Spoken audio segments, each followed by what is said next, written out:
La culpabilité est probablement une des plus grandes erreurs de l'homme. La culpabilité est probablement le plus grand piège de l'esprit humain.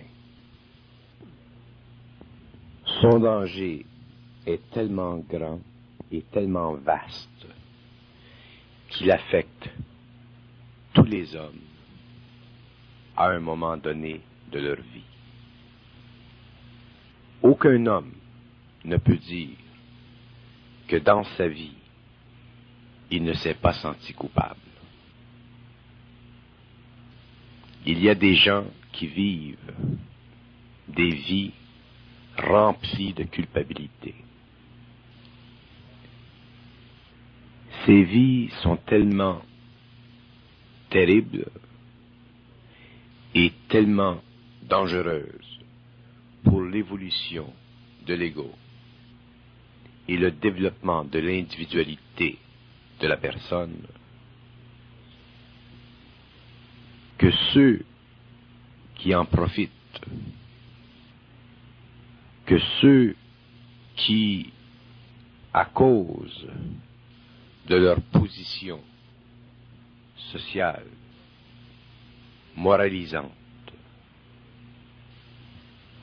influent chez les êtres de grande sensibilité ce sentiment de culpabilité, retardent leur évolution et mettent en danger, sans le réaliser, l'évolution de toute une planète, de toute une civilisation, de toute une culture. Le plus grand danger de la culpabilité, c'est que ce phénomène agit en chaîne. Et que ce phénomène enchaîne tous les égos qui sont plus ou moins affectés par lui. Et la raison est celle-ci, c'est que l'ego étant seul, l'ego n'ayant pas de communication avec les plans de la lumière, l'ego n'étant pas éclairé par une intelligence supérieure à la sienne, n'a pas de point de référence pour déterminer si une action ou une autre doit être prise ou ne devrait pas être prise en relation avec un aspect moral de comportement dans une expérience quelconque. L'ego laissé seul à lui-même est incapable, à moins d'être très fort, très individualiste, et encore,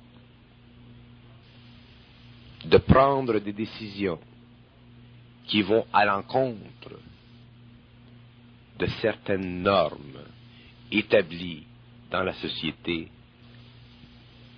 par la tradition ou par les cadres qui sont en autorité et imposent machinalement la volonté de leur propre évolution. La culpabilité repose sur un fait fondamental, le seul fait qui vaille la peine d'être réellement étudié. Et ce fait est celui de l'isolation psychologique, morale, philosophique de l'ego face à la société. L'ego est incapable de s'asseoir en jugement devant ses actions si ces actions doivent aller à l'encontre d'une normalité établie depuis des siècles dans une société qui se comporte machinalement et où tous les égos doivent se conformer à un genre ou à un mode de vie. Si l'ego est moindrement fort, s'il est moindrement individualiste, s'il veut moindrement aller à sa façon, de son côté, il doit supporter le poids de son action et souvent ce poids trop lourd déteindra sur lui-même et l'atteinte que prendra émotivement l'ego, c'est l'atteinte de la culpabilité. Pour que l'ego ne se sente pas coupable, il est forcé d'agir en relation avec les normes établies et ne pas trop dévier de ces normes, de sorte que une action, même si elle retarde l'évolution de l'ego, doit être commise, portée envers les hommes, afin de maintenir la paix de l'ego. Et les égos agissent ainsi par millions et par milliards, de sorte que la conscience sociale prime sur la conscience individuelle, et nous finissons au bout des siècles avec des systèmes politiques, avec des systèmes sociaux ou des systèmes culturels qui imposent leur volonté à l'ego et qui emprisonnent l'ego dans un cadre qu'il ne peut pas violer de par lui-même. Cette situation est très dangereuse parce que l'ego n'osera jamais violer ce qu'il croit au fond de lui-même, un principe ou une loi qui n'est pas réellement créative, mais qui est traditionnellement acceptée. L'ego, de par ce fait, grandit et perd de plus en plus de sa volonté. S'il agit pour une raison de frustration contre le principe établi, il souffre avec le temps de culpabilité qui mène à une insécurité de plus en plus grande. Et cette insécurité le mine parce que elle est foncièrement le produit d'une façon anormale d'agir envers les hommes. La culpabilité est tellement pernicieuse que ceux qui en souffrent à un haut degré perdent éventuellement toute capacité d'affronter avec force ceux qui autour d'eux prélèvent dans leur vie de certaines portions qui ne leur appartiennent pas, mais dont ils ont mainmise parce qu'ils savent, consciemment ou inconsciemment, que l'ego devra leur tendre la main et ne pas résister à leurs demandes. La culpabilité est une erreur fondamentale qui ne peut être ajustée qu'à la lumière de la grande sensibilité intérieure ou à la lumière de l'intelligence, de la voix qui parle en soi et qui nous force très souvent à agir et à dépasser les limites de nos craintes relatives à la culpabilité que nous avons envers les autres. tous les égaux doivent respecter les égaux. Lorsque les égaux sont respectables. Lorsque les égaux sont magnanimes. Lorsque les égaux sont justes. Ou lorsque leurs situations requièrent une attention raisonnable. Mais si un égaux se sent coupable de ne pas agir de telle ou de telle façon en relation avec un autre égaux qui demande de lui une extension anormale du don de soi, cet égaux doit réaliser intérieurement et avec force le droit de nier la demande que l'on fait sur lui afin de détruire le vampirisme qui, très souvent et trop souvent, relève de ces êtres qui demandent à d'autres d'être servis. Aucun homme n'a le droit sur un autre homme. Aucun. Et je le répète, aucun homme n'a le droit sur un autre homme. C'est une loi universelle. Tous les hommes sont égaux dans l'âme. Si un homme demande à un autre homme quelque chose, sa demande doit être réalisée par l'autre en vertu de ce qu'il peut et de ce qu'il veut faire envers cette demande. Le raisonnable est toujours de mise dans toute action perpétrée par un égaux envers un autre égaux. Ce qui n'est plus raisonnable et qui est maintenu en demande doit être mis totalement en question et jugé sur place. Un égaux qui ne fait pas cela, qui ne s'habitue pas quelque part dans la vie à instituer en lui-même le tribunal de son propre jugement, solide, intelligent, envers une action qu'on lui demande et qui se sent obligé par faiblesse, par tradition, par lien émotif, de toujours répondre et de répondre à ce qu'on lui demande, se vide. Et il se vide. Et il peut continuer à se vider pendant des années.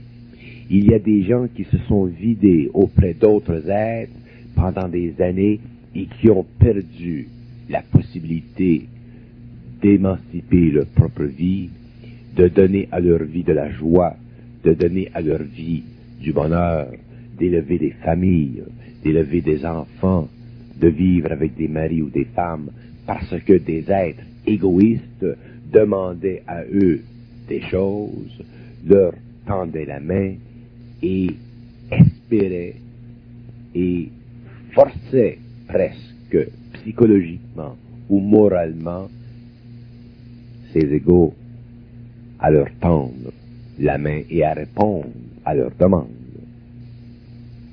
Cette injustice sociale, seul l'ego, fortement déterminé et fortement enraciné dans un jugement précis, fondé sur la sensation interne de son caractère juste et de l'équilibre de la raison avec l'émotion de la pensée, peut agir ainsi.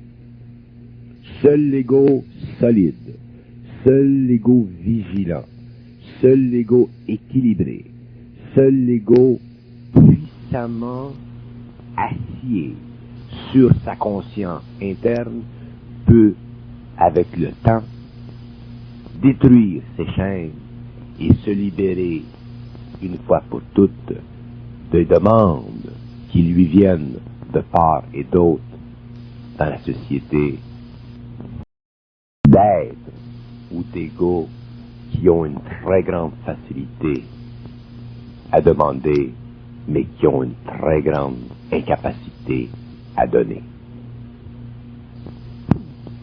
Un ego naturellement généreux n'imposera jamais à un autre ego des choses ou un mode d'action dont le refus créera chez l'ego la culpabilité. Mais un ego, un être égoïste, égocentrique, qui n'a pas le sens de l'amour, qui n'a pas le sens du dévouement réel, qui n'a pas en lui la magnanimité, cherchera toujours à demander à un autre être de lui tendre la main parce que la société, la morale, cette fameuse morale, l'impose. Cet égo cherchera toutes sortes de moyens émotifs pour créer chez l'autre un sens de culpabilité.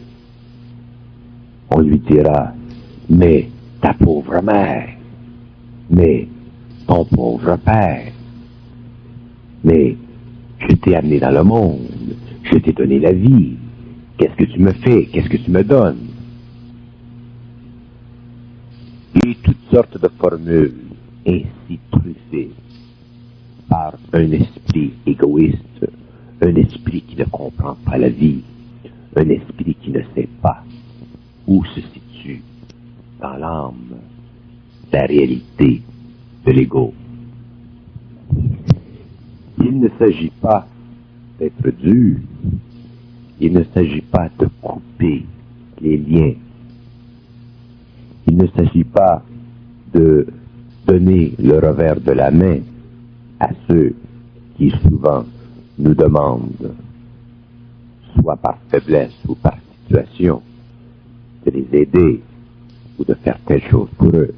Il s'agit de savoir par soi-même si tel geste ou tel geste est requis justement et judicieusement dans une situation donnée. Et si tel geste n'est pas requis, si tel geste n'est pas indiqué par la science intérieure de l'ego, ce dernier devrait être assez fort pour donner à ce geste une fin ou une limite afin de cesser le jeu de cette mascarade qui masque les rapports réels d'un ego avec un autre. Lorsque je dis qu'aucun être n'a sur un autre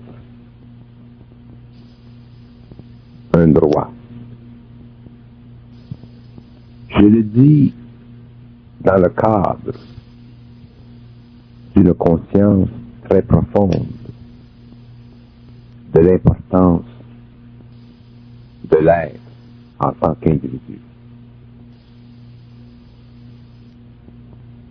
Les rapports qui existent ou qui doivent exister entre deux êtres doivent être des rapports d'équilibre. Si malheureusement, à cause des valeurs sociales, culturelles, morales et moralistes qui lient deux êtres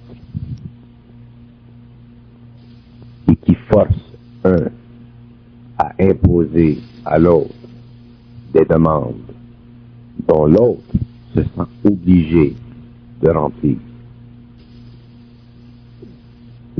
Ce dernier perd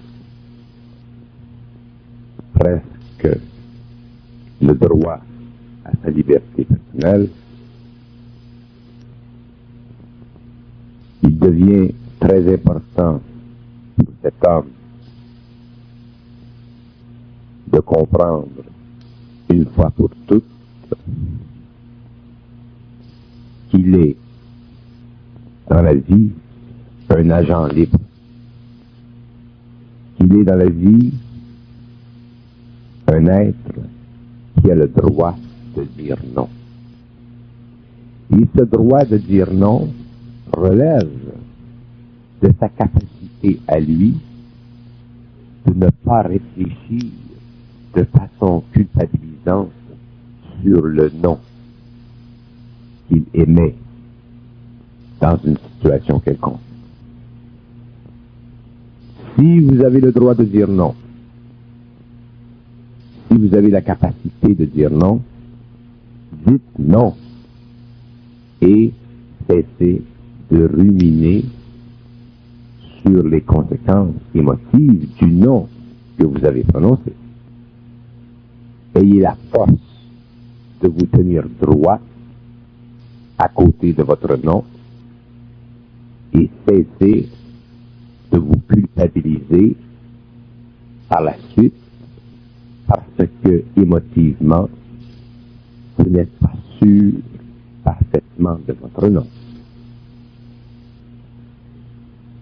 Voilà où se situe le problème. Beaucoup d'êtres disent non, et après avoir prononcé le non, ils en souffrent. C'est une situation totalement ridicule parce que déjà le non a été posé. Déjà leur action sociale a été déterminée, déterminante. S'ils restent avec un arrière-goût dans le cœur ou dans la pensée, c'est de leur faute. Et seuls eux-mêmes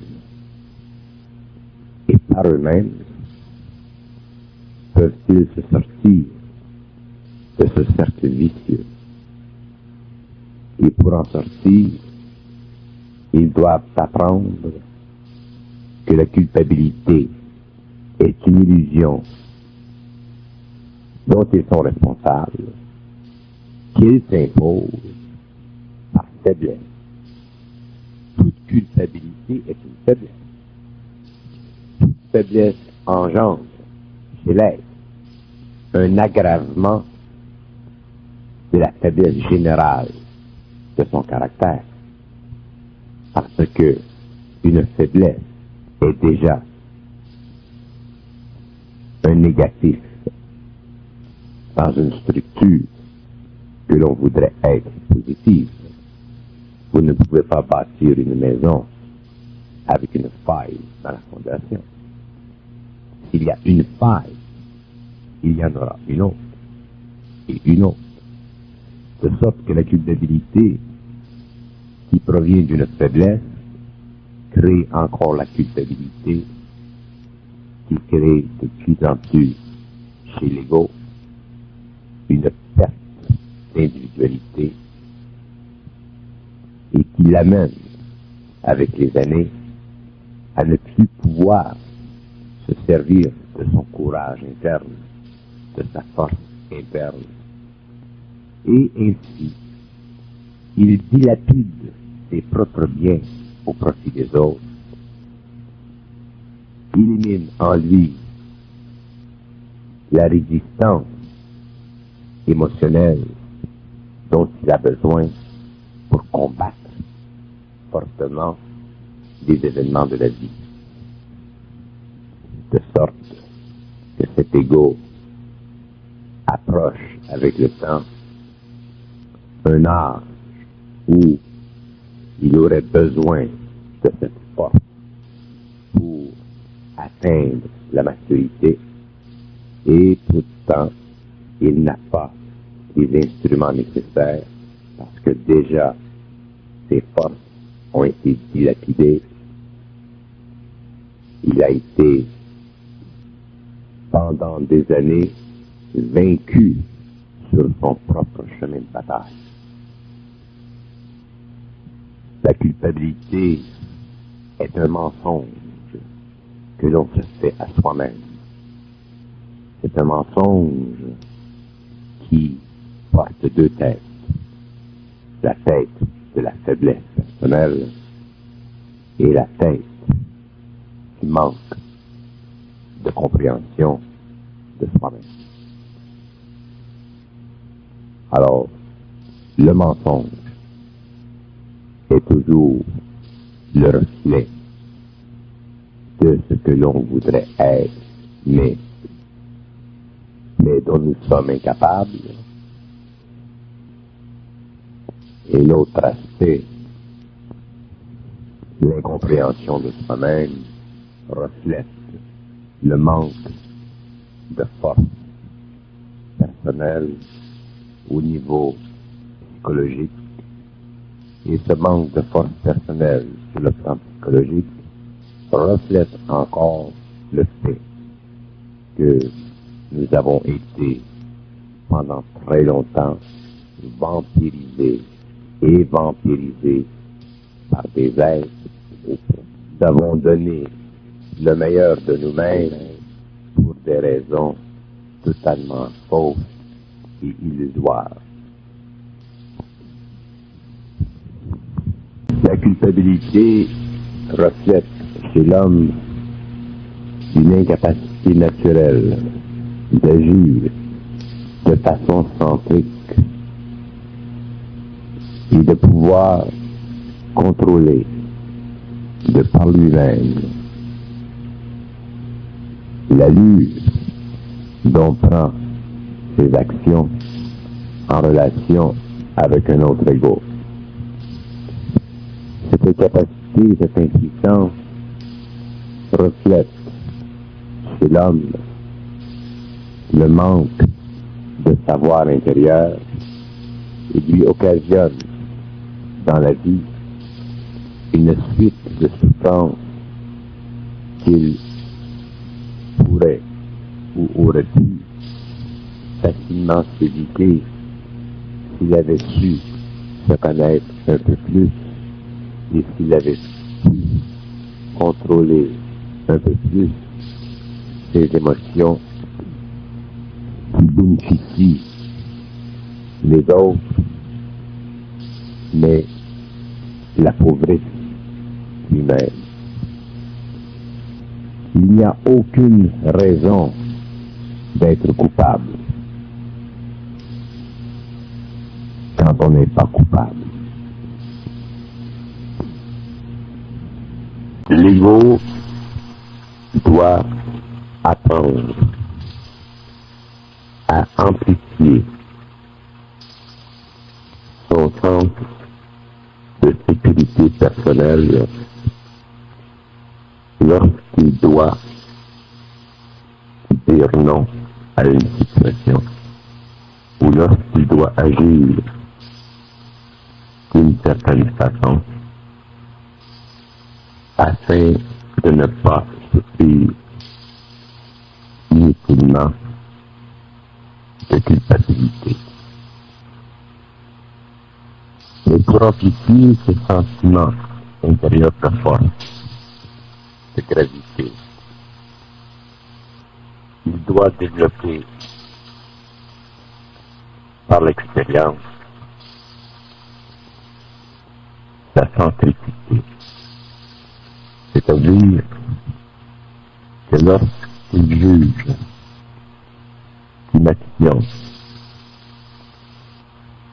devait être faite ou commise d'une certaine manière, il doit apprendre à ne plus reculer sur son action et à ne plus la questionner. Lorsqu'il aura appris à ne plus questionner ses actions, l'ego sera capable de bâtir en lui une force. Et cette force deviendra avec le temps plus grande, de sorte que l'homme ne pourra plus souffrir de l'inquiétude psychologique et morale de son action. Et par la suite, ne pourra plus souffrir de culpabilité. La culpabilité doit être éliminée de la conscience parce qu'elle agit comme un acide qui réduit de plus en plus la force intérieure et soumet l'homme à des lois émotionnelles qui engendrent chez lui une faiblesse, une incapacité de devenir plus fort, plus grand, plus autonome. La culpabilité est un piège créé par l'illusion de l'ego et fondé sur l'émotion de l'ego en vertu des attitudes sociales et des principes sociaux qui sont en général convenus par les membres de la société parce qu'ils font partie d'une tradition souvent très longue et d'une tradition qui doit aussi évoluer. Tant que vous souffrirez de culpabilité, vous serez incapable de voir totalement clair dans votre situation personnelle. Vous serez impuissant à déterminer la justesse de votre caractère et la puissance de votre savoir intérieur. Vous serez poussé à gauche et à droite par des sentiments qui seront à l'origine faux et dont vous souffrirez jusqu'au jour où vous aurez compris que la culpabilité est un cancer et qu'elle réduit l'homme à l'esclavage. L'homme doit savoir intérieurement, doit être sûr intérieurement de ce qu'il fait. S'il n'a pas cette utilité, cette certitude, c'est là que monte sa tête la culpabilité. Si l'homme manque de savoir interne, s'il manque de certitude interne, et je ne parle pas de certitude logique, je parle de certitude interne, de cette certitude qui est du fond de l'âme. Si l'homme est sujet à questionner ses actions, c'est de ce fait que l'on voit chez lui la culpabilité se développer et finir par le ronger pour faire de sa vie une masse écrite par les circonstances l'extérieur et non par sa propre main créative. Il y a des gens dans notre société, sans parler des autres sociétés, qui ont ruiné leur vie parce qu'ils ont souffert une culpabilité mal placée. Et là où la culpabilité se manifeste, le plus, c'est dans les rapports entre les enfants et les parents, ou entre les parents et les enfants. Là où il y a un amour filial, ou un amour maternel, dont les actions de l'expérience sont sanctionnées par des modes et traditions qui souvent n'ont plus de place dans une société intelligente, dans une société où la conscience doit commencer à s'établir.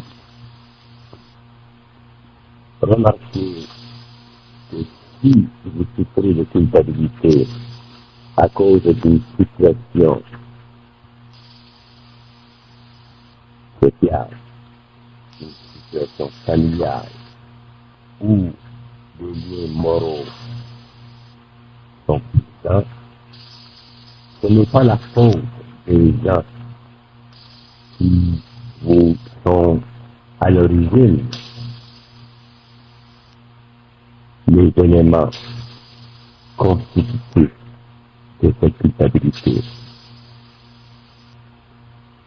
Mais c'est à cause de votre ignorance que vous souffrez de la culpabilité. C'est votre propre ignorance qui mène à votre impotence. Vous ne pouvez pas blâmer la société. Vous ne pouvez pas blâmer les conditions extérieures de la société. La société est un fait et elle est ce qu'elle est. Mais si on vous demande des choses et que vous acceptez de faire ces choses parce que si vous ne les faites pas, vous vous sentez coupable, à ce moment-là, vous êtes vous-même responsable de vous-même devant vous-même. Et si, parce que vous n'avez pas la force, vous souffrez de culpabilité, alors ce n'est pas la faute de la société, mais bien la vôtre. Lorsque vous aurez compris, lorsque vous aurez assez souffert de la culpabilité, lorsque vous avez assez souffert d'avoir agi d'une façon, lorsque vous aurez dû agir sinon, vous commencerez graduellement à comprendre et à vous renforcer de sorte qu'un jour, vous pourrez agir d'une façon très nette et très claire, toujours dans une situation d'équilibre, toujours en respectant le droit des autres, le droit réel des autres, mais pas le droit faussé par une moralité qui est fondée très souvent sur les individus, sur des principes qui fait des vampires, qui fait des gens qui ne savent se demander et qui se servent des liens filiaux ou parentaux pour accentuer dans l'ego des films des sentiments de culpabilité qui leur servent à eux pour atteindre leur fin. C'est à vous de savoir, c'est à vous de dicter l'orientation, la direction de vos actions. C'est à vous de prendre en main votre vie. Ce que les autres vous imposent, que par la lecture même des textes le dit, que par leur propre ignorance, ce n'est pas votre problème. Si les gens sont faibles, ça fait partie de leur expérience. Mais ce n'est pas parce que les gens sont faibles que vous aussi devez être faible. La culpabilité fait partie du mal. La culpabilité est un mal, et un très grand mal, parce qu'elle empêche l'homme d'atteindre le centre de lui-même. Et le mal fait que lorsque l'homme atteint le centre de lui-même, il n'a plus de pouvoir sur lui. Le mal se sert de la culpabilité pour perpétuer dans la société une forme transférence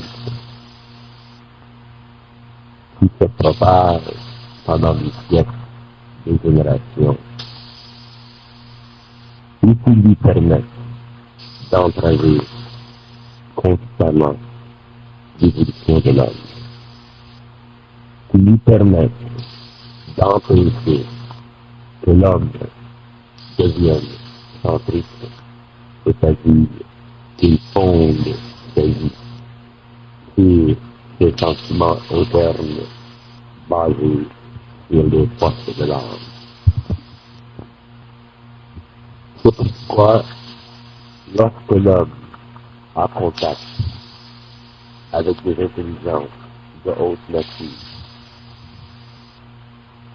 et qu'il écoute ce que ces intelligences peuvent lui conseiller concernant ses actions, il se soumet automatiquement à une loi vibratoire qui lui permet d'engendrer sur le plan matériel, dans sa vie physique, des actions qui ne sont pas traitées par l'émotion, parce que ces intelligences communiquent avec l'homme sur le plan mental. Et de ces communications, l'homme reçoit l'instruction réelle concernant les proportions normales de ses actions dans la vie de chaque jour. Si l'homme a contact avec ses intelligences, avec cette voix intérieure, qui est près de lui, qui cherche à l'aider,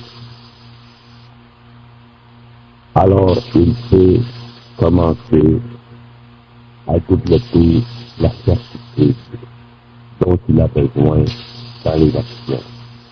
Parce que ce qu'il reçoit comme signal d'en haut n'est pas impliqué dans l'émotion humaine. De sorte que ce signal peut aider l'homme, s'il le suit, à corriger les erreurs qu'il a commises pendant des années et à développer petit à petit un centre de force jusqu'au jour où ce centre étant puissant,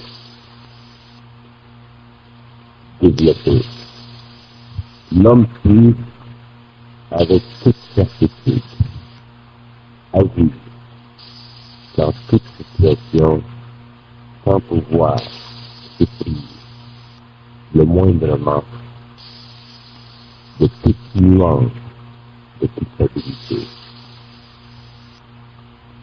À partir de ce moment, il est libre. Il agit précisément. Il ne regarde jamais en arrière. Il avance tout droit. Et sa vie devient de plus en plus un mouvement rapide d'expérience qui l'enrichit